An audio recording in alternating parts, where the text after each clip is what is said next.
On Sunday, September 5, 1982, Johnny Gosch left his home in the West Des Moines suburb early in the morning to begin his paper route.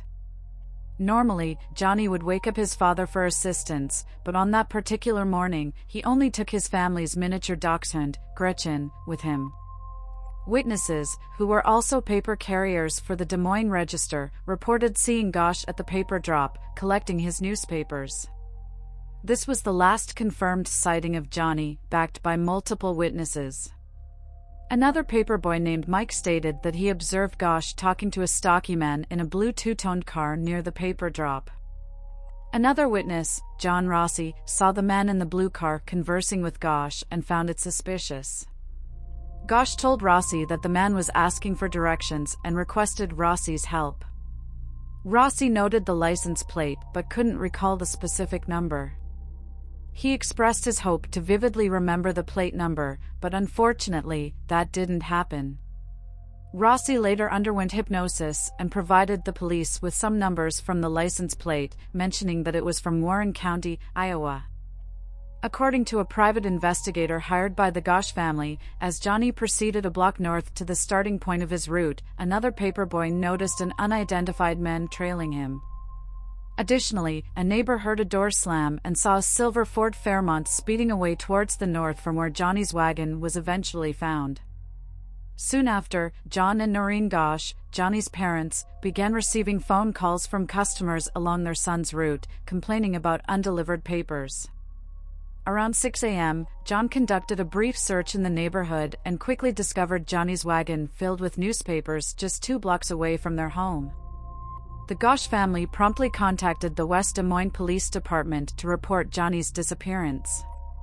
Noreen, in her public statements in her book titled Why Johnny Can't Come Home, expressed dissatisfaction with what she perceived as a delayed response from the authorities and criticized the policy at the time that required 72 hours to pass before classifying Gosch as a missing person. According to Noreen, it took the police approximately 45 minutes to arrive and take her report. Initially, the police considered the possibility that Johnny had run away, but later they revised their statement and suggested that he had been kidnapped.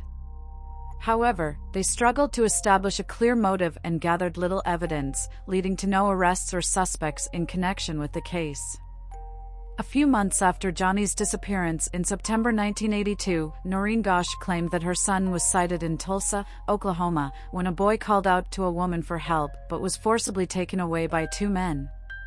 Over the years, the Gosch family has received assistance from various private investigators in their search for Johnny. Notable individuals include Jim Rothstein, a retired detective from the New York City Police, and Ted Gunderson, a former chief of the Los Angeles FBI branch. In 1984, Johnny Gosch's photograph, along with Juanita Lee Estevez, appeared on milk cartons throughout the United States.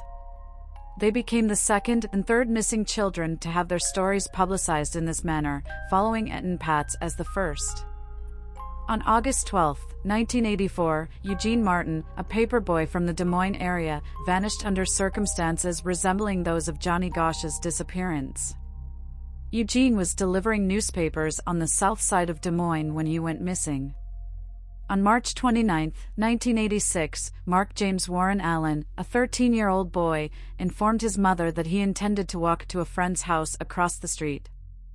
It was the day before Easter. Unfortunately, Mark never arrived at his neighbor's house and hasn't been seen since. Initially, there was confusion regarding Mark's status as the third missing paperboy from Iowa in the 1980s, as earlier media reports suggested. However, a comprehensive article published in the Des Moines Register on August 18, 2013 clarified that Mark Allen was not a paperboy in Des Moines. Despite the passage of 3 decades, none of the 3 boys' cases have been resolved.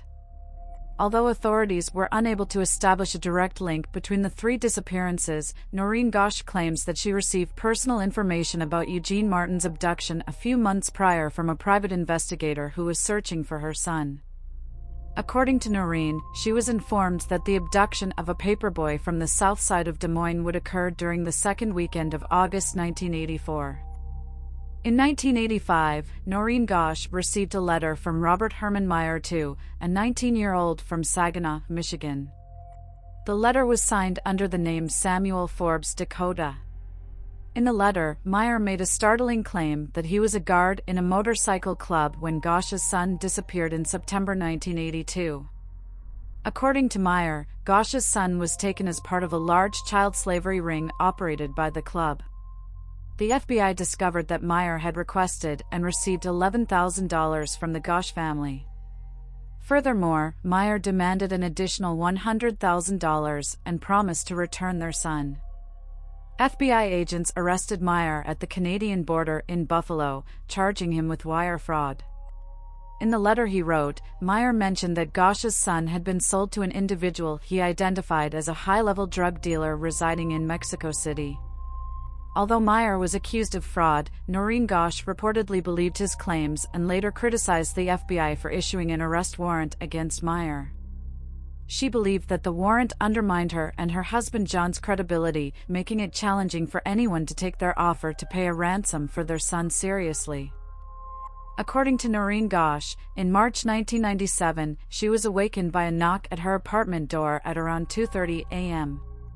When she opened the door, she was surprised to see her son, Johnny Gosch, who is now 27 years old, accompanied by an unidentified man. Noreen immediately recognized Johnny, as he revealed a birthmark on his chest.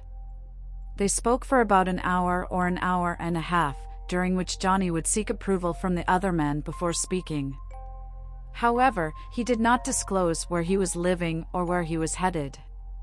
After the visit, Noreen had the FBI create a picture resembling Johnny based on their meeting.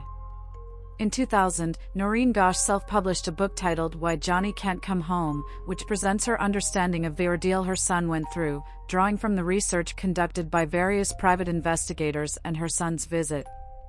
On September 1, 2006, Noreen Gosch reported discovering photographs left at her front door, some of which she shared on her website.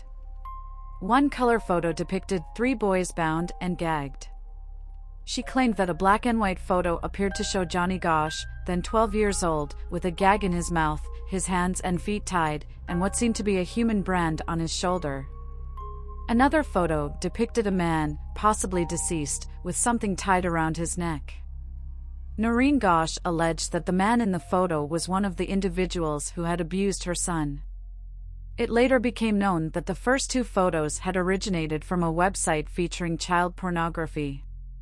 On September 13, an anonymous letter was sent to the Des Moines police, stating that the photo in question was not of Johnny Gosch, but rather of 3 boys from Tampa, Florida, engaged in an escape contest in the late 1970s or early 1980s.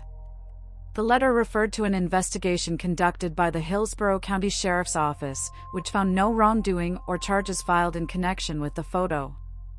Nelson Zalva, a former detective involved in the investigation, confirmed the details of the letter and stated that no crime could be proven at that time. However, Noreen Gosch continues to believe that the photos depict her son, despite law enforcement's inability to confirm it. In 1989, Paul A. Bonacci, age 21, claimed to his attorney John DeCamp that he had been part of a sex ring where Johnny Gosch was also abducted as a teenager. Bonacci alleged that he was forced to participate in Johnny's kidnapping.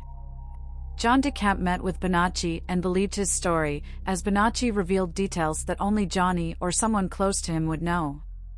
Bonacci mentioned a birthmark on Johnny's chest, a scar on his tongue, and a burn scar on his lower leg, which had not been publicly disclosed. He also described a stammer that Johnny had when he was upset. However, both the FBI and local police do not consider Bonacci a credible witness in the case and have not interviewed him. Johnny's siblings told the police that Bonacci was at home when Johnny was abducted. In 2014, a documentary titled Who Took Johnny was released. The film includes interviews with Gosch's parents. If you found this video intriguing, don't forget to like, share, and subscribe for more captivating content.